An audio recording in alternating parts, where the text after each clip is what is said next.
Welcome back to the Roundtable. I'm Sarah LeDuc. This past Sunday at the 76th Annual Tony Awards, Tom Stoppard's play Leopoldstadt won 4 trophies, including Best Play and Best Direction of a Play for Patrick Marber. In 2020, Leopoldstadt won the Olivier Award for Best New Play for its West End run.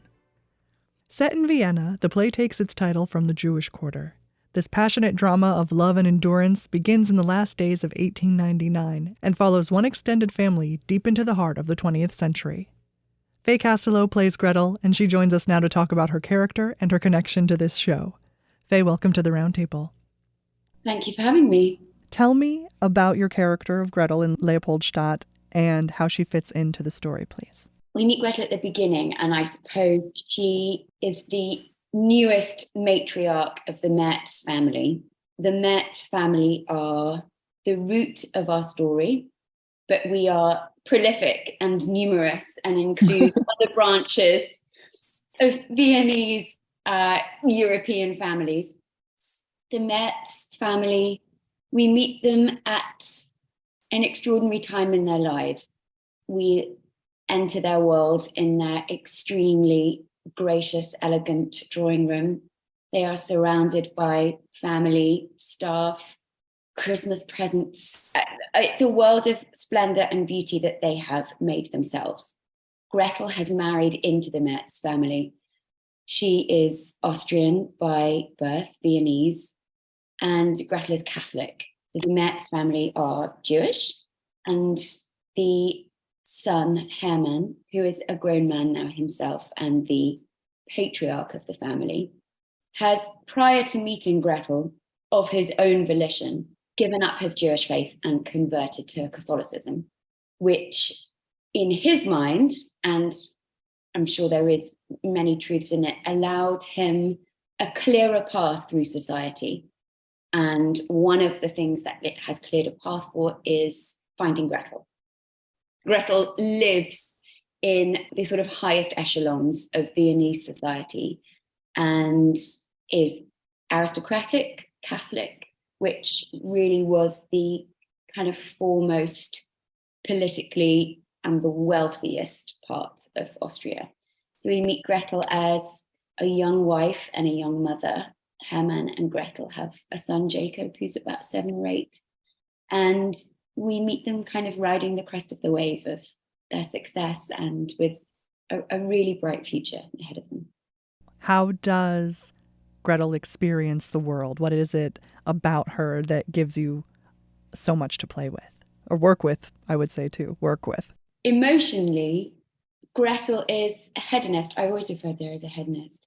She is, of the truest sense, she is a pleasure seeker. And she can find pleasure, I think, in almost anything. She has a curiosity and a naivety which serves her well in most circumstances, I think. She is enraptured by people, wants to know about their lives. And I feel quite strongly that Gretel at that time would have been soaking up every ounce of society that she could have done. So she would have been at every opening of every opera, every art gallery. I think she never misses a salon, never misses a party, never misses meeting the newest members of society and being a bit nosy and a bit curious and really enjoying the freedom that her birth, her marriage and her wealth affords her. But obviously, as a woman that lives in 2023, you have to caveat that with the fact that Gretel also has no freedom. She is the property of her family until she is the property of her husband. And as much as we know Viennese women at this time were really pushing boundaries of their own education and the way they involved themselves in the art, the music, the cultural kind of hotbed that Vienna was, they were still the property of men. So she is limited in many ways. She balances that border very beautifully, I think. How did you have to prepare to play the role? What kind of research about the time and place did you did you need to do or was provided to you by dramaturgy or Tom Stoppard or the director? It was a collective enterprise of the cast because we really needed to know every inch of Viennese life for some of our characters. Speaking personally, you really have to know the rhythms and the smells and the sounds of the world that you're living in. I think particularly as somebody who has such purchase and such leverage in the things that she can do, she has a great deal of freedom to move in those circles. So I've actually been to Vienna a number of times prior to this play. So I know the Ringstrasse well, I know the streets well, I know the colours and the sounds, and Vienna to this day is still sort of historically preserved rather beautifully. So you really can see those apartments, those cavernous buildings, the opera house, the museum. I felt like I have a very clear picture of her spending time and the way how she sort of walks between those worlds. But certainly our story and the people that belong to it have also come with their own history and their own travels.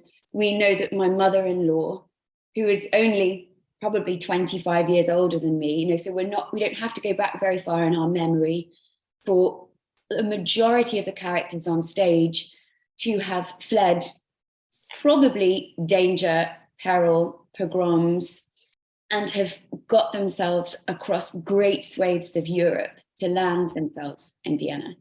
So we had a huge kind of enterprise of bringing all of those worlds center. Patrick Marber, who is the director, assigned us all as part of the Leopoldstadt lecture series, a lecture that we had to give that was pertinent to our character.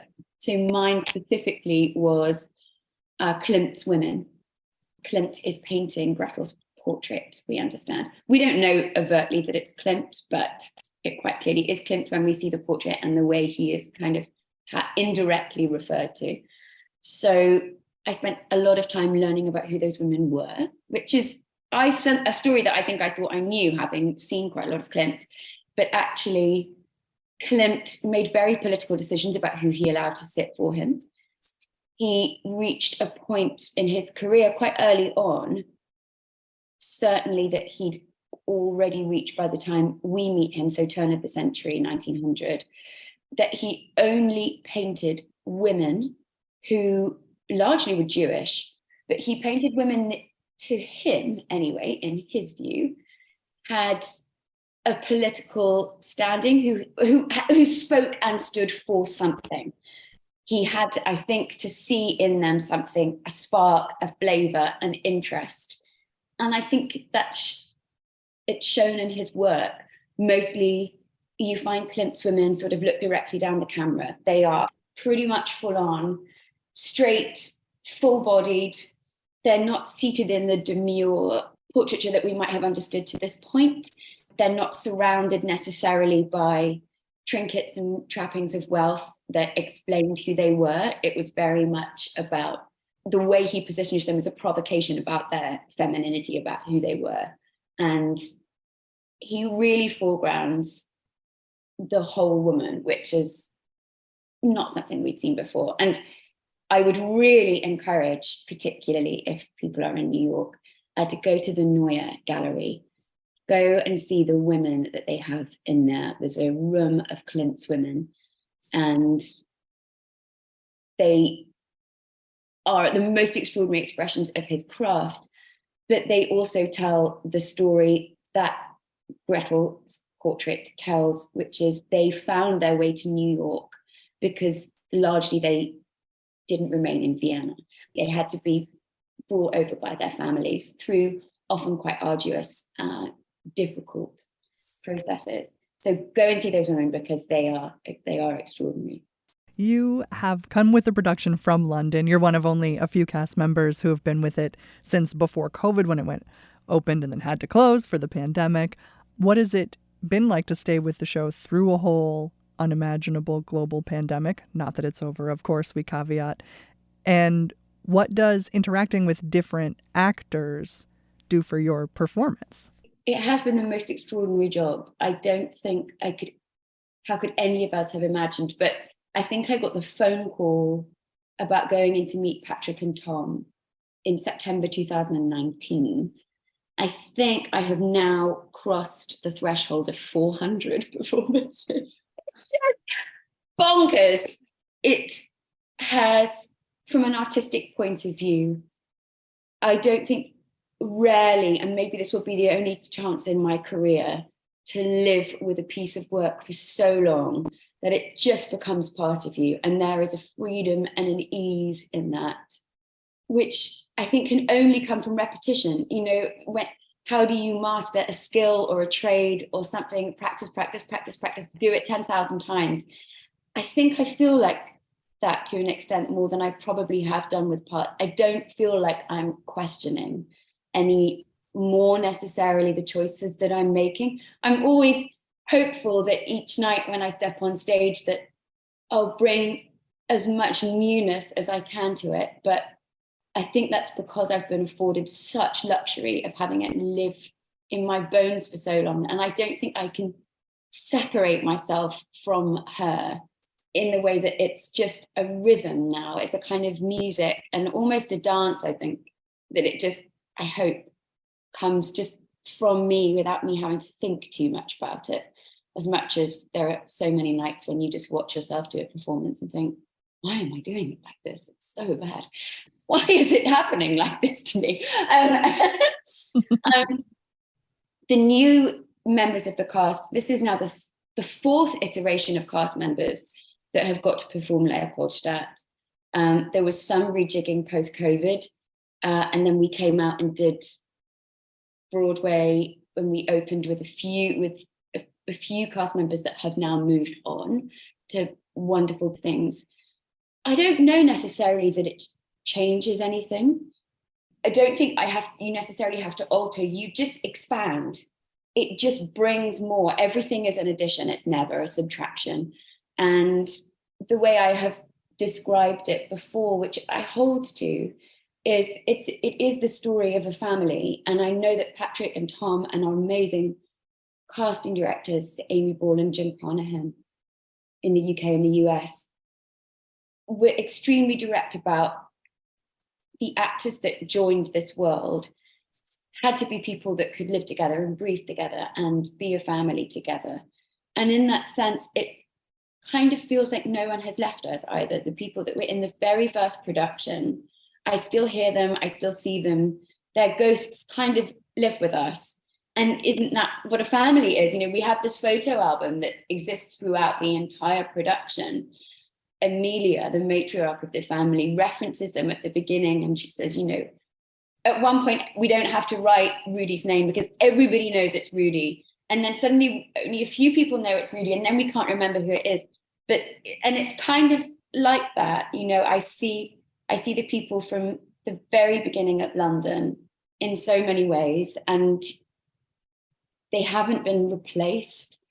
We've just had more family members join us, and it's just evolved. And I really mean it. It has been extraordinary to keep just layering on so many new voices. It's been beautiful. Faye Castelow plays Gretel in Tom Stoppard's Leopoldstadt, which is running through July 2nd at the Longacre Theatre in New York City. For ticket and showtime information, visit leopoldstadtplay.com. That link will be posted along with this interview at wamc.org/roundtable. I'm Sarah Leduc, and you're listening to The Roundtable on WAMC.